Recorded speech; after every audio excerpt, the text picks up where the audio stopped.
Muito bom dia a todos, bom dia a vocês que estão aqui nesse auditório tão acolhedor e a todos aqueles que estão nos acompanhando pela internet também, em todos os locais do mundo. Carinhosamente eu fui apresentado aqui, não é como autor do livro, muito prazer, eu sou o Espiritismo, um pequeno esclarecimento, eu sou médium, eu psicografei esse livro. O autor dele é o Espírito Manuel Dantas.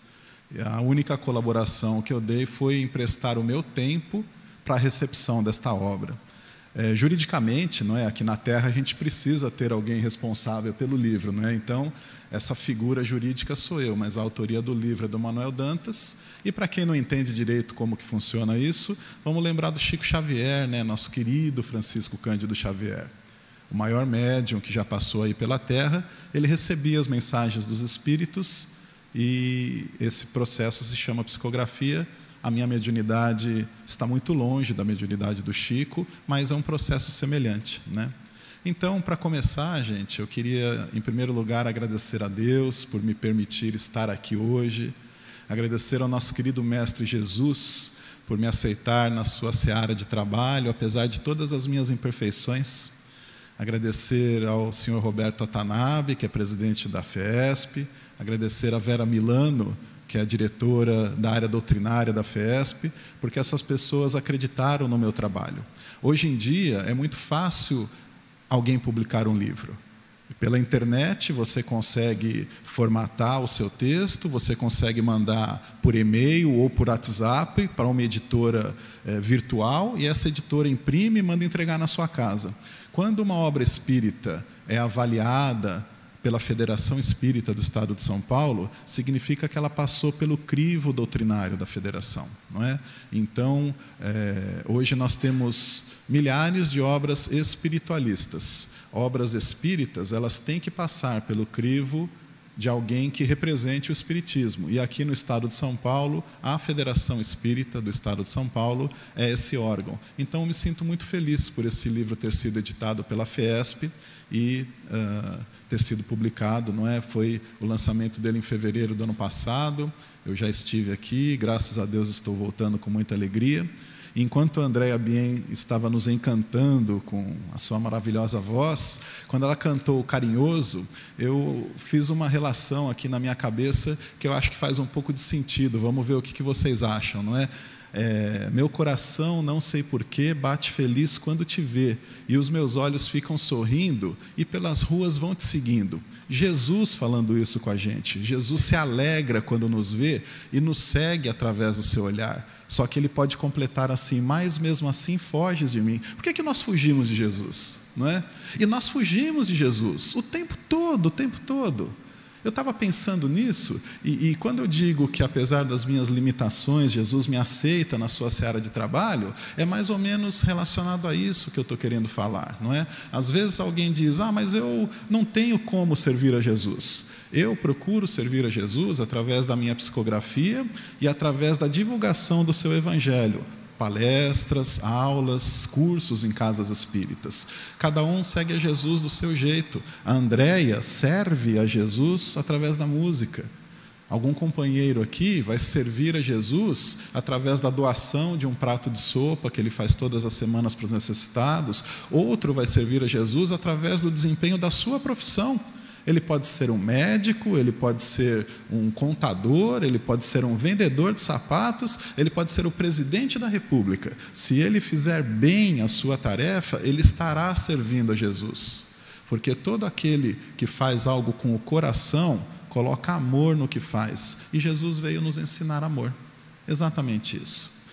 Muito bom. Uma introdução, não é? Que eu fiquei com vontade de falar, porque eu fui tocado por essa música da Andréia. A nossa palestra, ela tem por título uma pergunta: você conhece o Espiritismo? Essa pergunta, ela pode ser respondida de 3 maneiras muito específicas por todos vocês que estão aí me escutando, aqui na FESP ou através da internet.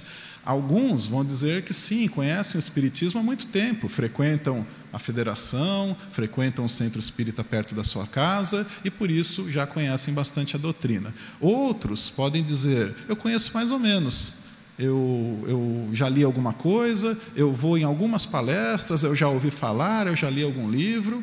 E outros ainda vão dizer, não, eu não conheço nada do Espiritismo. É a primeira vez que eu estou assistindo uma palestra dentro de uma casa espírita. É a primeira vez que eu estou vindo aqui na FESP. Muito bem. Esse livro, então, Muito Prazer o Espiritismo, de autoria do Manuel Dantas, ele foi escrito durante o ano de 2021. Quando o Manuel me disse que escreveria um livro para dialogar com pessoas que têm esses graus variados de conhecimento, tanto o expert, o intermediário, quanto o novato na doutrina, eu perguntei assim, como que a gente vai conseguir falar para esse público tão variado que desperte interesse e que seja uma forma agradável de leitura para todo mundo? Porque aquele que está começando é curioso por tudo quanto é informação. Aquele que já sabe mais ou menos, fala, isso daqui eu já sei, vai pular algumas páginas. E aquele que já sabe bastante coisa vai dizer, esse livro não me interessa. E aí o Manuel me disse assim, nós vamos falar com simplicidade para esse povo todo, não é? E realmente o livro traz a história do Espiritismo com muita simplicidade. Muito prazer, eu sou o Espiritismo. Quando que a gente fala muito prazer? Quando a gente conhece alguém, não é? Dá as mãos e diz, muito prazer, eu sou o Marcos, muito prazer, eu sou a Fernanda, muito prazer, eu sou a Márcia, eu sou a Andréia, não é? Muito prazer, eu sou o Espiritismo. E quando nós nos apresentamos para alguém, nós devemos fazer isso da forma mais simples possível. Não é? Nós devemos nos colocar de uma forma clara e inteligível para aquele que está dialogando conosco. O livro faz isso. E ele traz informações muito interessantes, até para quem já está há muito tempo na doutrina. Eu sou espírita há 35 anos, um pouquinho mais de 35 anos, e confesso para vocês que quando eu recebi esse livro, muitas coisas me surpreenderam. Eu não sabia ou eu não me lembrava, porque às vezes a gente faz um curso básico lá atrás, há tanto tempo, não é? E aí a leitura desse livro vai resgatar algumas informações, vai trazer algumas notícias que de repente a gente não sabia ou que a gente tinha esquecido e que pode ser muito importante para a gente. A Maria Lúcia Coradazzi, que é uma expositora de longa data aqui da FESP, ela prefaciou o livro da seguinte maneira: caro leitor, você tem em suas mãos um livro muito especial. Por que especial, se ao longo destes anos muitos e bons autores já escreveram brilhante e competentemente sobre este tema? Faltava na literatura espírita um livro de estilo simples, quase informal, agradável de ler e, ao mesmo tempo, bastante elucidativo, tanto para as pessoas que são espíritas, como para aquelas que ainda não conhecem a doutrina ou têm ideias errôneas e incompletas sobre ela. Esse é um trecho do prefácio da Maria Lúcia Coradazzi, não é? Então, a gente consegue perceber, na leitura deste pequeno trecho, que realmente o livro vai abordar de uma forma clara, de uma forma simples, não é? A história do Espiritismo. Então, apresentado dessa maneira, essa história que Manuel Dantas nos conta é a seguinte, eu vou pincelar aqui, não é, rapidamente, porque senão ninguém vai querer comprar o livro depois, eu não vou contar toda a história aqui, não é? Mas ele começa dizendo para a gente que lá no início da permanência, né, do surgimento dos seres humanos aqui na Terra, o que acontecia? Os homens eram primitivos e esses homens, essas mulheres, elas podem muito bem ser nós, não é? Nós poderíamos estar lá naquela época, porque o Espiritismo acredita na reencarnação e através das nossas várias existências nós vamos progredindo, ganhando conhecimento, aprimorando a nossa moral, a nossa cultura, a nossa intelectualidade. Porém, os primitivos, lá no tempo das cavernas, eles tinham ainda o seu cérebro em desenvolvimento. Eles não compreendiam a maioria das coisas que aconteciam na natureza. Então, quando eles viam, por exemplo, um vulcão entrando em erupção, quando eles viam um raio caindo no meio de uma tempestade, ou, de repente, o fogo pegando em algum lugar, ou as ondas arrebentando contra o rochedo violentamente, não é, como a gente vê em alguns locais do litoral, eles mesclavam ali um misto de temor, de respeito e de admiração. Eles não sabiam quais eram as causas daquilo tudo. Com o passar do tempo, eles foram associando tudo o que lhes fugia à compreensão a coisas sobrenaturais. Então, daí, para começarem a cultuar divindades, foi um passo muito pequeno. O Deus Sol, a deusa Lua, o Deus do fogo, o Deus da agricultura, o Deus da fertilidade, o Deus da guerra, o Deus do vinho, da bebida, das comidas, enfim, não é? Cada coisa o ser humano foi adaptando e denominando um determinado Deus para que tomasse conta daquilo. Para vocês terem uma ideia de como esse tipo de pensamento ele perdurou na humanidade, a gente tem aí no slide a imagem de um totem asteca representando o deus Tique ou Tiqui, não sei qual que é a pronúncia certa dele, tá? Os astecas viveram até mais ou menos 1000 anos depois de Cristo. Ou seja, a gente está falando em coisas recentes em tempos de histórias, tá? Em termos de história. Se os astecas ainda cultuavam deuses nas formas de totem, nas formas de imagem, não é? Então, isso está entranhado na compreensão do ser humano. E o que aconteceu? O tempo passou, Deus, que respeita de uma forma incomensurável o nosso tempo de aprendizado, ele, aos poucos, foi enviando missionários à Terra para, a conta-gotas, fornecer ensinamentos, informações e tudo aquilo que nos elevasse o espírito. Porém, cada um desses missionários veio aqui para o mundo para passar a sua mensagem de acordo com a cultura de cada época. Então, nós vemos aqui, por exemplo, a representação dos profetas que estão lá no Antigo Testamento.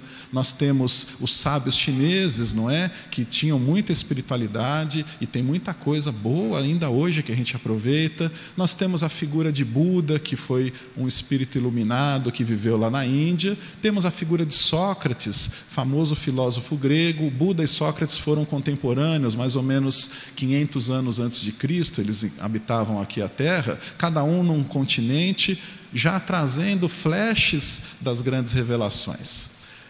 Nesse caminhar da humanidade em que Deus enviava os seus missionários para cá, nós vamos... aí tem outro missionário dos tempos modernos, não é? Albert Einstein. Nós vamos ver que a humanidade não tinha condições de compreender tudo de uma vez só, não é? Alguém mais curioso poderia perguntar assim: por que Deus já não revelou tudo de uma vez só? Por que o Espiritismo surgiu só há 166 anos? Porque ele surgiu com a publicação do Livro dos Espíritos, 1857. De 1857 para 2023, 166 anos. Porque nós não tínhamos condições de entender aquilo que o Espiritismo passava para a gente. Quando Einstein coloca essa fórmula, energia é igual a massa vezes velocidade da luz ao quadrado, quase ninguém na época compreendeu isso. Muita gente hoje não compreende isso, né? Eu não compreendo direito o que significa isso. Imagine, então, uma criança tentando compreender aquilo que Einstein quis dizer com a sua teoria. Essa figura da criança com a equação lá, E igual a mc ao quadrado, é uma brincadeira, não é? A pessoa está fantasiada ali de Einstein, mas isso serve para a gente ilustrar o seguinte: a humanidade atravessou a sua fase de infância espiritual. Nós éramos espiritualmente considerados crianças. Estávamos no início da nossa trajetória evolutiva. O Espiritismo não seria bem recebido se viesse antes do que ele veio. Assim como Jesus, a mensagem que Jesus nos trouxe há 2000 anos já, não é? Ela não foi integralmente compreendida. Imagine se Jesus viesse no tempo do Antigo Testamento. Ele já não foi compreendido na sua época, não é totalmente compreendido até hoje e antes, 1000 anos antes. Então, o que aconteceu? Mais ou menos 1500 anos, 1400 anos antes de Jesus nascer, Deus enviou aqui para a Terra um espírito que recebeu o nome de Moisés, não é? O que o Moisés nos trouxe? Os 10 mandamentos. Por que o Moisés veio 1400, 1500 anos antes de Moisés? Porque Deus considerou que naquela época nós já estávamos preparados para começar a respeitar o próximo. Por que respeitar o próximo? Porque até então, o que predominava no mundo era a lei de Talião. Vocês já ouviram falar da lei de Talião? O famoso Código de Hammurabi, que foi escrito na Mesopotâmia, não é? Quase 2000 anos antes de Cristo. A lei de Talião dizia o seguinte: olho por olho, dente por dente. Ferida por ferida, morte por morte, roubo por roubo. O que significa isso? Se você me tomou uma ovelha, eu vou lá e vou tomar uma ovelha da sua casa. Se você assassinou alguém da minha família, eu vou lá e vou assassinar alguém da sua família. Era essa a lei que imperava naquele tempo. E aí Moisés vem dizer que não, que a gente não deve roubar, não deve matar, não deve desrespeitar o próximo, cobiçando o que é dele. A maioria dos 10 mandamentos tem um sentido de proibição, não é? Não fazer isso, não fazer aquilo, não fazer esse outro, não é? Por quê? É a mesma coisa que a gente fala para a criança. Essa imagem da infância espiritual é muito forte para mim. Não adianta você chegar para uma criança bem pequenininha e falar assim, olha, não coloca o seu dedo na tomada porque vai passar energia elétrica ali e você vai tomar um choque. A criança não vai entender isso. A gente tem que dizer para ela, não coloque o dedo na tomada. E aí, se ela colocar, ela vai aprender pela própria experiência que vai sentir uma dorzinha ali, não é? Então, como estávamos na nossa infância espiritual, os 10 mandamentos foram predominantemente proibitivos. O tempo passou, a humanidade amadureceu mais um pouquinho, aí Jesus resolve vir para a Terra, o nosso governador espiritual. Ele vem encarnar aqui entre nós, passar por todas as vicissitudes de uma encarnação, mesmo sabendo que não seria integralmente compreendido, mas para já nos trazer uma nova revelação. A figura de Deus amoroso, Deus compreensivo, Deus tolerante, não é? Os israelitas, eles tinham uma visão equivocada de Deus, que achavam que o nosso Pai, o nosso Criador, era um guerreiro sanguinário, que protegia os hebreus e mandava eliminar aqueles que fossem contra o seu credo. Era essa a compreensão daquela época. E era condizente com a maturidade moral e intelectual deles. Depois de 1.300 anos, 13, 14 séculos mais ou menos, então Jesus tem condições de vir à Terra mostrar a face amorosa de Deus, que Ele perdoa, Ele não se vinga, Ele não condena, Ele tolera, Ele é paciente. Tantas coisas, não é, que nós devemos guardar no nosso coração e externar através das nossas palavras e atos. Então Jesus veio nos trazer essa segunda revelação. Depois disso, mais 18, 19 séculos se passam até que o Espiritismo surja. A humanidade precisava desse tempo para consolidar no seu inconsciente os ensinamentos que Jesus trouxe. Passamos por períodos difíceis, Idade Média, não é? Inquisição, perseguições religiosas, parecia que toda a cultura do mundo havia entrado num abismo, só que de repente, ainda sob comando divino, porque Deus não nos desampara nunca, sob comando divino, espíritos de artistas começam a encarnar na Terra e, através de 2 movimentos, eles preparam, então, a chegada da Era das Luzes, quando o Espiritismo surgiu aqui no mundo. A Renascença e o Iluminismo, não é? A Renascença vem trazer um upgrade na nossa cultura, deixando para trás toda aquela parte da Idade Média, e o Iluminismo, então, através de grandes pesquisadores, grandes filósofos, grandes pensadores, vem nos trazer aquela mensagem de igualdade, de fraternidade, parecida com a bandeira do Estado de Minas Gerais, não é? Que a gente tem aqui, parecido com o lema do Espiritismo, fraternidade entre todos, igualdade entre todos os irmãos. Então, a gente tem, em 1850, espalhados pelo mundo inteiro e principalmente concentrados na Europa, com uma maior incidência nos salões de Paris, o fenômeno das mesas girantes.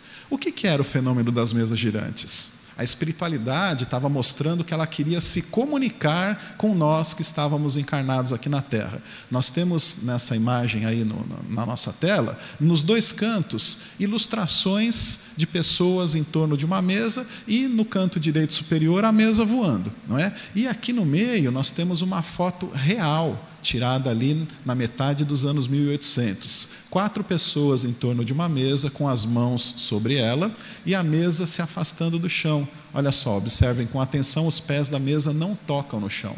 Isso é uma fotografia, gente, não é? Bacana presenciar um fenômeno desses, né? O que as mesas girantes faziam? Elas se mexiam. Elas subiam, desciam, às vezes com uma velocidade grande, às vezes com uma velocidade pequena, chegavam até uma altura grande, de repente despencavam, quebravam quando caíam no chão, e depois que foi dominado, mais ou menos, não é, a ocorrência desse fenômeno, as mesas começaram a conversar com as pessoas. Aí vamos colocar aqui as mesas entre aspas, né? Porque não eram as mesas, eram os espíritos. Mas eles achavam que eram as mesas que estavam falando. Então aquilo virou uma febre nos salões de Paris. Toda reunião tinha que ter um horário reservado ali para as mesas girantes. E as pessoas, obviamente, não faziam perguntas sérias. Imagine se nós não tivéssemos conhecimento e começássemos começássemos a ver algo disso acontecendo e percebêssemos que a mesa podia responder às nossas perguntas, nós não faríamos perguntas sérias também, não podemos condenar os outros, não é? Então, o que eles perguntavam? Mesa, você consegue adivinhar a idade daquela senhora que está sentada ali? E a mesa batia com o pé no chão tantas vezes quanto era a idade da senhora.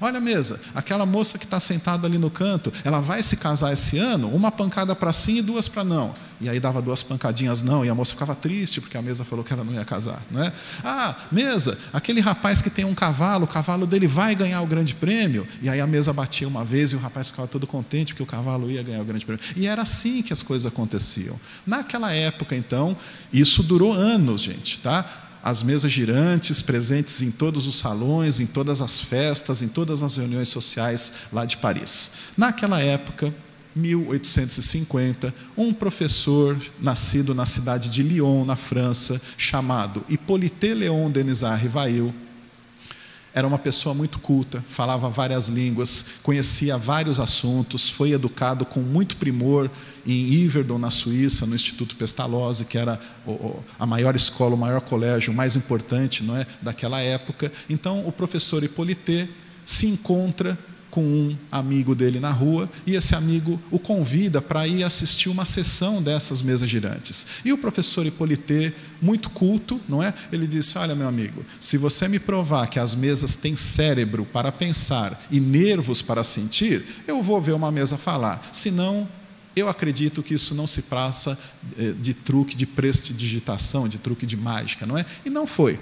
As mesas continuaram a girar, esse amigo continuou a frequentar essas sessões, até que, em determinado ponto, ele de novo convida o Hippolyte. Olha, eu já estou há muitos anos, isso, a primeiro encontro deles em 1850, em 1855, 5 anos depois, ele diz: Hippolyte, o negócio lá é sério, as mesas não estão só mais nas festas, as famílias reúnem-se em casa e elas respondem questões que transcendem ao conhecimento daquelas pessoas. Venha comigo ver. Como esse amigo do professor Hippolyte era uma pessoa séria, centrada, não era dado a brincadeiras, o Hippolyte resolveu dar um crédito para ele. Falou: vamos lá, deixa eu ver o que está acontecendo. Chegou na casa que ia ser realizada aquela sessão, tomou todos os cuidados possíveis, examinou a mesa, viu se não tinha ímãs, fios escondidos, algum mecanismo oculto que ela pudesse se movimentar, não é? Ou algum truque que a pessoa podia levantar a mesa e fazer ela dar pancada. Ele viu tudo isso, não achou nada. E ele percebeu que as perguntas que eram feitas, elas realmente fugiam do domínio de conhecimento daqueles que estavam na reunião. Ele, como era muito culto, sabia se as respostas estavam certas ou erradas. E aí ele começou a pensar: existe uma causa inteligente por detrás disso tudo. E ele perguntou, então, aí já tinham estabelecido um código de comunicação, não é? Cada pancada uma letra do alfabeto, então A era uma pancada, B 2, C 3, assim por diante, até todas as letras do alfabeto. Vocês imaginam como era demorado, não é, para a mesa compor uma frase e responder. Então, era mais fácil as perguntas sim e não, porque era uma ou 2 pancadas, mas as mesas também podiam, através disso que nós chamamos de tipologia, não é? As pancadinhas, elas podiam responder qualquer tipo de pergunta. O professor pergunta: existe uma causa inteligente por detrás disso? Quem é que está fazendo essa mesa se mexer? E a resposta que ele recebe é surpreendente: nós somos os espíritos dos homens que viveram na Terra. Para o mundo, eles são considerados mortos, mas no mundo espiritual nós estamos vivos. Então, quando eles revelam que são os espíritos de todos nós, não é? Que estamos aqui no mundo carnal, no mundo material, e depois no mundo espiritual continuamos vivos, abre-se um novo horizonte para a ciência, abre-se um novo horizonte para a filosofia e abre-se um novo horizonte para a religião. O Espiritismo tem o tríplice aspecto de ciência, filosofia e religião. Então, Hippolyte começa a fazer várias perguntas, vai organizando tudo para compor um livro. Uma nova doutrina estava sendo formada. Quando ele ia publicar esse livro, vem a dúvida: eu, Hippolyte Léon Denisard Rivail, já tenho livros publicados de pedagogia, de astronomia, de química e de outros assuntos. Como que eu vou agora apresentar um livro sobre uma nova doutrina, sendo que não fui eu que escrevi esse livro? Porque ele apenas fazia as perguntas, as respostas eram dos espíritos. Numa das reuniões, um espírito se manifesta e disse: nós fomos muito amigos numa encarnação passada, e naquela encarnação o seu nome era Allan Kardec. Se você quiser adotar esse nome para assinar os novos livros, muito bem. Então, foi assim que o Hippolyte virou Allan Kardec, que é conhecido, não é, no mundo inteiro, e o Hippolyte praticamente se apagou para isso, né? E acontece isso. Chico Xavier é uma figura ímpar, mas ele procurou se apagar para que a sua mensagem prevalecesse sobre ele. Divaldo Franco procurou se apagar para que a sua mensagem prevalecesse diante dele. E o Hippolyte procurou se apagar para que os livros assinados por Allan Kardec, mas de autoria dos espíritos, procurassem se sobressair. Abrindo um parênteses aqui na história da Europa, nós vamos viajar, pegar um navio, sair do continente europeu, atravessar o Oceano Atlântico e ir até a América do Norte. Ao mesmo tempo que as mesas giravam nos salões de Paris, na cidade de Hydesville, nos Estados Unidos, acontecia um fenômeno que ficou conhecido como a manifestação na casa da família Fox. Nós temos aqui uma imagem com as 3 irmãs Fox: Kate, Leah e Meg, ou Margarete. Meg é para quem tem intimidade. E aí eu tenho intimidade com ela, então eu chamo Meg. Brincadeira, né? Então isso a gente consegue achar nos livros aí, da biografia delas. O que acontecia lá na casa da família Fox? Os Fox se mudaram para uma casa que estava vazia há algum tempo, porque era considerada mal assombrada. Desde as primeiras noites que eles lá habitavam, as paredes rangiam, parecia que alguém arranhava os assoalhos, os móveis se mexiam, pancadas na parede também, e eles não tinham energia elétrica em casa, então no meio da noite ninguém conseguia dormir, acendia a vela, não é? Ia procurar o que estava produzindo aquele barulho e não achavam nada. Os móveis estavam no lugar, o assoalho não estava arranhado e as tábuas das paredes estavam bem fixadas. Isso foi se repetindo, até que no dia 31 de março de 1848, o barulho à noite ficou ensurdecedor.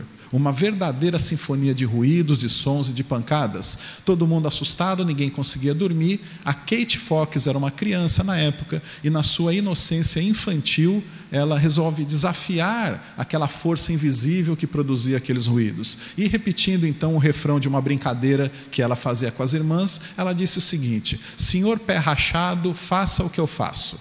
E dava 3 batidinhas com as palmas da mão. Imediatamente os barulhos cessaram e a parede respondeu: tum, tum, tum. Opa, o que está acontecendo aqui? Os pais, não é? Ficaram assustados e a criança estava se divertindo. "Senhor pé rachado, faça o que eu faço." Dava 9 pulinhos. A parede respondia com 9 batidas. E assim por diante. Tudo que a menina fazia, a parede respondia com o mesmo número de batidas. A mãe, que tinha 7 filhos, mas naquela época morava na casa só a Kate e a Meg, não é? Ela pergunta: "Quantos filhos eu tenho?" A parede, 7 pancadas. "Qual a idade de cada um deles?" E a parede responde: a idade do primeiro, uma pausa, a idade do segundo, uma pausa, e assim até chegar no 7º filho. Ou seja, da mesma forma que existia alguém por trás das mesas girantes, existia alguém por trás ali da casa da família Fox também. No dia seguinte, 300 pessoas da cidade, eu acho que era quase a cidade inteira, não é? Foi para a casa ali dos Fox para ver as paredes falando. E também estabeleceram um código, uma tipologia, e ficaram sabendo então quem era o espírito que produzia aqueles barulhos. Alguém que havia sido assassinado na casa. Ele revelou o seu nome, o nome do assassino, o motivo do crime e aonde o seu corpo estava escondido, na adega da casa. Fizeram a pesquisa, acharam o esqueleto na adega, perguntaram para o velho xerife da cidade, realmente alguns anos antes, um crime não esclarecido, o corpo não achado tinha ocorrido lá. Então, isso prova que a espiritualidade no mundo inteiro estava se manifestando, estava querendo dizer: olha, nós estamos aqui. Fechando o parênteses, então voltamos para a Europa, não é? O que Kardec fez? Ele começou a enviar cartas para várias localidades onde existiam os fenômenos da mesa girantes. Várias famílias, em vários países, não é? Pela Europa inteira, aqui na América também. Ele fazia a mesma pergunta e mandava para todo mundo. E aí ele recebia centenas de respostas. E aí ele comparava as respostas. Aquilo que era verdade, que os espíritos conheciam, as respostas coincidiam. Aquilo que alguém tentava enganar, queria dizer que sabia, mas não sabia, a resposta dele ficava isolada. O Kardec descartava aquilo. Por isso que Allan Kardec é considerado o codificador do espiritismo, porque ele reuniu todas as informações e publicou, então, aí a gente tem aqui uma foto, né, do Kardec que não foi restaurada, publicou no dia 18 de abril de 1857 o Livro dos Espíritos, dando origem então ao Espiritismo. Depois do Livro dos Espíritos, também pelas instruções recebidas do mundo espiritual, veio o Livro dos Médiuns, o Evangelho segundo o Espiritismo, o Céu e o Inferno e a Gênese. Esses 5 livros, chamados de Pentateuco Kardeciano, compõem toda a base filosófica, científica e moral do Espiritismo. Essa base científica, moral e filosófica vai responder 3 perguntas clássicas dos filósofos e dos religiosos de todos os tempos. De onde viemos, para onde iremos e qual o sentido da vida? Além de responder a essas perguntas clássicas, o Espiritismo tem um imenso poder consolador, porque ele vem nos comprovar que a morte não existe. Então, aquele que fica triste, e com razão, não é? Porque vai haver uma separação temporária, mas aquele que fica triste porque uma pessoa partiu para o mundo espiritual antes dele, que essa tristeza não vire desespero, porque todos os que se amam se encontrarão no mundo espiritual. Olha só que maravilha, não é? Outra coisa que é extremamente consoladora, outra informação que o Espiritismo traz, é que céu e inferno não existem, eles não são locais circunscritos, mas são estados da mente. O que significa isso? Alguém, se estiver em desequilíbrio, estiver em desarmonia íntima, pode estar vivendo o seu inferno enquanto está vivo aqui na Terra mesmo. E, da forma contrária, aquele que se mantém equilibrado, que se mantém em harmonia, não é? Que é positivo, que encara a vida de frente com coragem, com determinação e com fé, já vive o seu paraíso aqui na Terra. No mundo espiritual, nós vamos apenas encontrar o desdobramento das nossas vibrações, da nossa frequência, das nossas energias. E isso foi extremamente importante na época que Kardec trouxe essas informações. Por quê? Porque durante a Idade Média, principalmente, a Igreja Católica massificou a informação de que o pecador iria para o inferno. Não é? O Espiritismo não adota o conceito de pecado, mas a Igreja Católica adotava isso, e olha, você que peca está condenado a queimar eternamente no fogo do inferno. Aí vocês imaginam uma mãe que tinha uma conduta moral ilibada, e o filho dela podia ter cometido algum deslize, algum pecado, a mãe fica pensando, eu vou morrer e vou para o paraíso, e o meu filho vai morrer, vai para o inferno, ficaremos eternamente separados, eu na ventura e ele no sofrimento. Como que a mãe podia ser feliz desse jeito? Não podia, não é? Então Kardec vem dizer que o inferno não existe. Essa questão da penalidade eterna não tem sentido. A lei de causa e efeito vai fazer com que nós compensemos os nossos equívocos, os nossos deslizes, os nossos enganos em outras encarnações. E isso é extremamente consolador, porque se eu errei hoje com meu irmão, eu tenho a oportunidade de reparar esse meu erro com ele. A reencarnação, então, é a expressão da justiça divina. Como que Deus seria justo, permitindo que alguém nascesse saudável e permanecesse saudável a vida inteira, e outro nascesse doente e permanecesse enfermo a vida inteira? Não há justiça nisso, não há amor divino nisso. A reencarnação vem explicar que há sim, porque aquele estado de sofrimento é uma reparação que o espírito está passando. Então, se hoje eu sofro, se hoje eu tenho limitações físicas, se hoje eu não consigo me entender com ninguém na minha vida, essa é uma fase passageira. Tudo passa, é uma frase do Chico, não é? Então, eu posso ter certeza e me consolar. Isso vai acabar. E eu vou perder essas minhas limitações, eu vou me dar bem com todo mundo, e o amor e a alegria e a felicidade sem máculas vai habitar em meu coração. O Espiritismo vem trazer tudo isso para a gente. Ele é extremamente consolador por causa disso. Nós temos aí a figura de Bezerra de Menezes, não é? Médico querido, espírito iluminado, dá nome a esse salão aqui, Salão Dr. Adolfo Bezerra de Menezes. O livro do Manuel Dantas traz uma biografia de todos os principais vultos do espiritismo aqui do Brasil. Então nós temos Bezerra de Menezes, nós temos Ivone Pereira, Ivone do Amaral Pereira, o querido Divaldo Franco, e um capítulo especialmente dedicado a Francisco Cândido Xavier, porque realmente foi uma pessoa ímpar. Junto com essas informações, Manuel Dantas, no livro, apresenta, então, a história de como o Espiritismo chegou no Brasil, não é? Isso pouca gente sabe. Família real portuguesa veio para cá nos anos 1800 e pouco, fugindo lá da Guerra Francesa, fugindo de Napoleão, e junto com eles vieram, então, membros da corte. Esses membros da corte eram pessoas cultas, queriam ter acessos a livros. A Biblioteca Nacional do Rio de Janeiro foi fundada naquela época para suprir essa necessidade da corte portuguesa que veio aqui. Dentre os livros que foram enviados ao Brasil, estava lá o Livro dos Espíritos, estava o Evangelho segundo o Espiritismo, e as pessoas se interessaram muito por tudo isso, não é? E começaram então a fundar grupos de estudos. O livro conta qual que foi o primeiro grupo de estudos aqui do Brasil, qual que foi o primeiro centro espírita fundado no Brasil. E esse primeiro centro espírita foi fundado por Luiz Teles Menezes, na cidade de Salvador, lá na Bahia. O livro conta toda essa história para a gente com detalhes. E tudo isso que eu mostrei até agora também, a questão dos profetas, o desenvolvimento do senso de religiosidade no ser humano, os primeiros tempos do cristianismo, quando Pedro, Tiago e João fundaram a Casa do Caminho nos arredores de Jerusalém e atendiam os necessitados já num protótipo daquilo que seria um centro espírita depois, não é? A nossa bandeira é fora da caridade, não há salvação. Então tudo isso vocês vão encontrar nesse livro.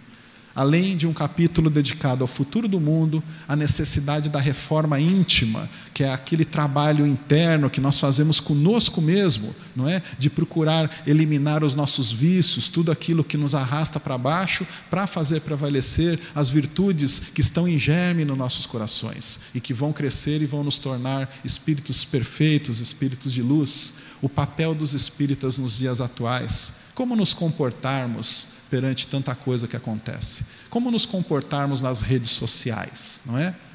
Como nos comportarmos com o nosso vizinho de prédio, que às vezes entra no elevador junto conosco e nós não damos bom dia para ele? Como nos portarmos? O que o Espiritismo tem a dizer sobre isso? Aqui no livro a gente tem um pouquinho disso também.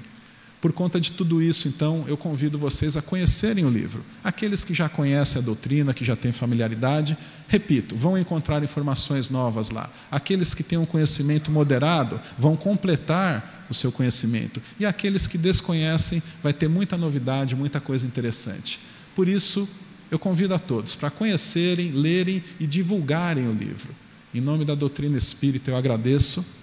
Em nome de Manuel Dantas, eu agradeço, e em meu próprio nome, agradeço também a atenção de vocês. Esse livro está sendo vendido pela FESP, eu doei todos os direitos autorais para cá, para essa casa, porque a gente sabe do maravilhoso trabalho que a FESP faz e precisa de recursos para fazer esse trabalho, não é? Não sei quantas cestas básicas, mas milhares de cestas básicas distribuídas ao longo do ano, enxovais para gestantes, a Casa Transitória, Fabiano de Cristo, toda a obra fantástica que, se vocês não conhecerem, entrem no site da FESP lá para conhecer, não é? E não poderia ser diferente a doação dos direitos autorais. Está escrito no Evangelho, palavras de Jesus. Dai de graça o que de graça recebeste. Este livro não é meu, este livro é da espiritualidade e foi escrito para esclarecimento e divulgação da doutrina espírita. Em nome de Manuel Dantas eu agradeço. Em nome de Jesus eu agradeço a atenção de vocês. E em meu nome mesmo, modesto médium que vos fala, eu digo muito obrigado.